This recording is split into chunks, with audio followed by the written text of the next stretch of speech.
Madani channel के नाजरीन, इस वक्त हम जो है कश्मीर मीरपुर सेंट्रल जेल के बाहर हम खड़े हैं। मजलिस इस्लाह बराए कैदियान जो कि कैदियों की इस्लाह के लिए काम कर रही है, उसमें आज हम जो है वो सेंट्रल जेल मीरपुर के अंदर जो है फ़ैज़ान कुरान हाल बना रहे हैं, जिसमें जो है वो कंप्यूटर लैब भी होगी और लाइब्रेरी भी होगी और कैदियों को जो है कुरान पाक की तालीम भी दी जाएगी। दुनिया भर में जाऊंगा, सुन्नते फैलाऊंगा। दुनिया भर में जाऊंगा, सुन्नते फैलाऊंगा।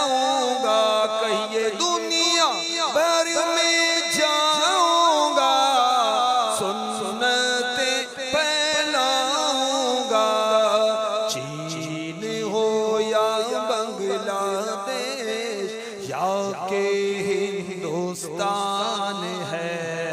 जैसे दीगर कोर्सेज करने पर माफ़ी मिलती है, फ़ैज़ान इस्लाम कोर्स करने पर भी उसी तरह माफ़ी मिले। सारे साहिबान को जो इस चैनल को जो इसके मुंतज़मीन है खराज तहसीन पेश करता हूँ। दावत इस्लामी ने दोबारा एक इस्लाम के आया के लिए और इस्लाम की बुनियादी चीज़ें लोगों को सिखाकर इस्लाम के आया की कोशिश की है। इलियास कादरी साहब, इनका बहुत बड़ा काम है। तो मेरी दुआ है कि चैनल दिन रात तरक्की करे। इस टीवी चैनल के बानी इलियास कादरी साहब, उनकी इस काविश को मैं बिलखसूस अप्रिशिएट करता हूँ। माशाल्लाह मदनी चैनल एक फैमिली चैनल है जो कि देखने से तल्लक रखता है।